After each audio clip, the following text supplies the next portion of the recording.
The Abbott's Inkwell by Rob Sanderson-Thomas, read by me, Gav Cross. Gather close. Closer. There's a story waiting in the dark, and it is time it was heard. On this cold December eve, as night presses at the doors and windows, testing for cracks, for weaknesses, seeking a way inside. Tonight, our story leads us to Norton Priory, a place where history clings to the stones like frost, and where voices of the past still whisper, if you dare to hear them. Once, Augustinian canons prayed here, their chants rising to the heavens in the chill night air. Time, of course, had other plans, as so often it does. The priory fell. A Georgian mansion rose. A Victorian porch followed. The medieval bones of the undercroft beyond repurposed into a grand Gothic shadowed entrance hall. Imagine it, dark oak tables etched with carvings and animal skins, slumped over chairs like defeated beasts. Antlers from long dead stags twisting from the walls like skeletal fingers, and gas lamps flickering with the restless breath of the past. And amongst these spaces worked young Eliza, a curator's assistant with a quiet devotion to the place. She loved the still hours after closing, when the exhibits seemed almost alive, and perhaps, in their own way, they were. One Christmas Eve, she lingered, longer than usual. The undercroft was decked with holly and twinkling lights, a cheery distraction for the public. But beneath the tinsel, the old stones watched as the final visitors departed, exchanging season's greetings and bundled against the biting wind. Eliza whispered her usual promise to the place, just one last check. She murmured this to herself, a ritual of care, a vow, almost. But tonight, the air was colder. Not winter cold, but wrong cold. A cold that crept under her skin and settled beneath her ribs. She stepped into the Victorian porch. Shadows swallowed the corners. And then, dong! A clock struck midnight, its chimes echoing like distant thunder. Eliza frowned.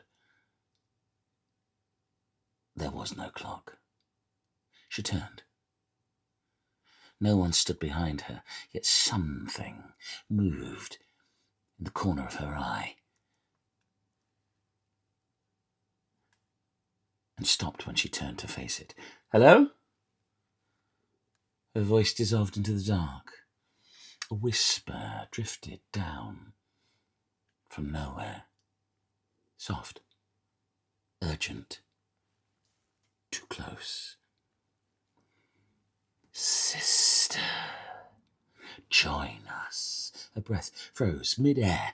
That was no draft. That was a voice. shaped by cold centuries. She backed toward the archway into the undercroft, the last surviving part of the Priory. The ceiling arched above her like a ribcage. The dark between the pillars seemed thicker than before. Again, the whisper, "Sister, the vow broken." A prickle ran down her spine. Perhaps she thought they mistook her devotion for something else. For a stewardship the canons once swore to uphold. Her torch shook in her hand. The air smelt of damp earth and incense long extinguished. Stories she had laughed off with colleagues now crawled back. Cloaked figures, restless spirits, a knight murdered at prayer, and worst of all, the object she hated handling the most, the Abbott's Inkwell. Not ink at all, the whisper went, but a reliquary for something thicker, redder. The torch flickered, the battery died, darkness crashed over her like a wave. The whispers surged. "Thief, desecrator, join us in the cold." Something brushed her ankle. Something she sensed, no longer of this world. She choked on a gasp. Then a shape took form, gliding from the medieval archway. A cloaked figure, black as coal dust, face hollow, void, hand bone thin, and reaching toward her. Eliza ran through the undercroft, into the old wine cellar, up the steps, into the passageway and beyond. Across the stone flags, the figure followed, cloak dragging like a funeral shroud, hand outstretched. She burst into the modern atrium, bright glass and steel, a sanctuary of the present. The lights stuttered on, steadied. The figure vanished like breath on a mirror. Eliza pressed a hand to her chest. She needed to leave. She should have left. But something tugged at her thoughts, a cold certainty. The whispers weren't finished with her. She stepped into the exhibition gallery, and the temperature fell.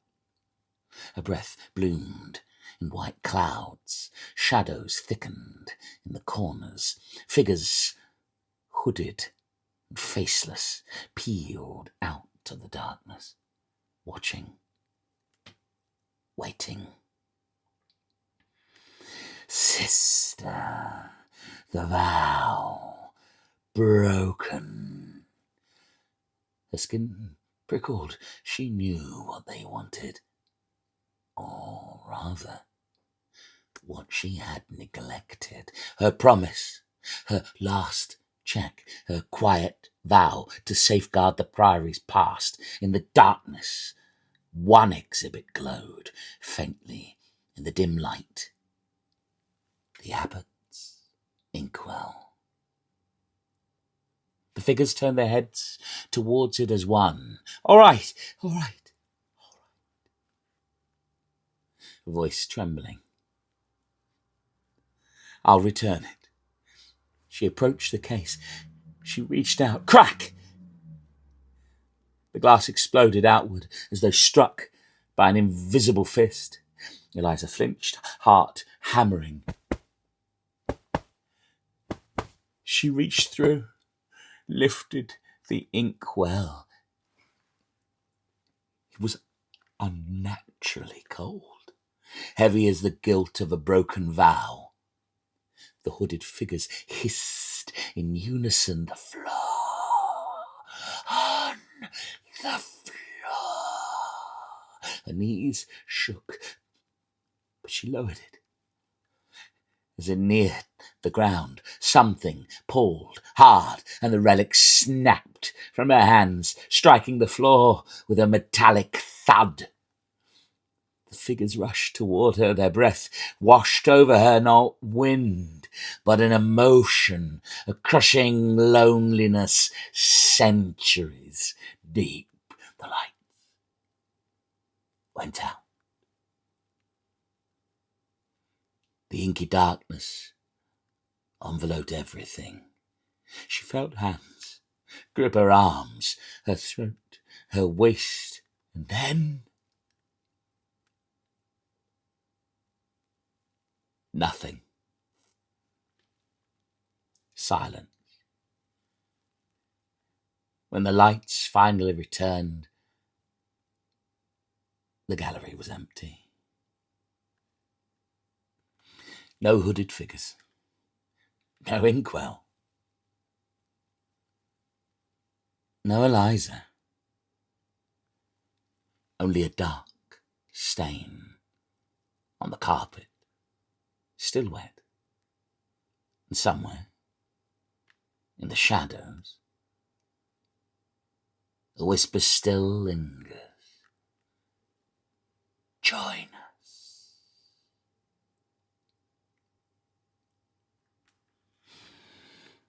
Merry Christmas, if you dare. The Abbott, Inkwell, by Rob Sanderson-Thomas. Read by me, Gav Cross, Norton's narrator.